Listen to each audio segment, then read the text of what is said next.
This is our news, the weekend edition, and on the broadcast tonight, government says it's disappointed by the pending European Union's blacklisting. Plus, human remains discovered on the island of Eleuthera. And government spending hundreds of thousands of dollars to fix potholes.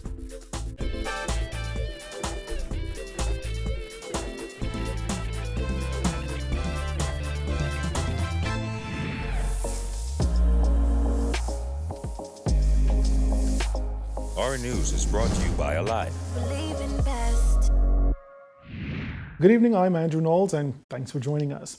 As the Bahamas is set to be blacklisted as a tax haven by the European Union next week, government is responding, calling the move by the EU disappointing. Deputy Prime Minister and Minister of Finance Peter Turnquest said in a statement last evening that throughout the process, the Bahamas has consistently been engaged with the Organization for Economic Cooperation and Development and the EU Code of Conduct Group on the EU listing criteria, including as late as last week. Therefore, he says this latest move is particularly surprising. Now, Minister Turnquest says legislation is currently being drafted to give effect to the implementation of the base erosion profit sharing minimum standards and to address gaps in the current regulatory regime identified by the COCG. That legislation, he said, is anticipated to be laid in the House of Assembly by next month. He added that discussions were held yesterday with the Secretary General of the COCG, responding to their specific concerns, followed by a formal letter. The Finance Minister called the discussions positive and remains hopeful that government's efforts to address their concerns will result in favorable consideration of the Bahamas as a cooperative tax jurisdiction. He concluded that government will continue to demonstrate its commitment to international regulatory standards and initiatives, thereby ensuring that the Bahamas remains a clean, compliant, and cooperative jurisdiction. Now, this pending blacklisting is the latest move after the EU placed the Bahamas and 7 other jurisdictions that were impacted badly by hurricanes last summer on watch.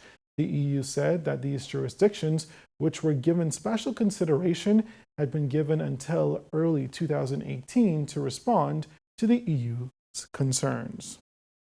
Meantime, police on Eleuthera are conducting investigations into the discovery of human remains on that island.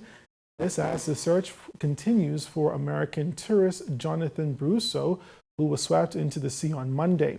Now, according to reports, it was shortly before 12 p.m. Friday when officers were called to Gregory Town in the area of Sand Pit.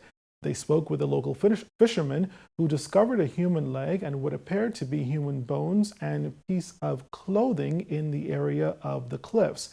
The remains were collected and transported here to the capital. However, Brusso's parents today releasing a statement saying it was their son's 19-year-old body that was found. His parents said, quote, "It is our belief that he came ashore shortly after he entered the water and did not suffer."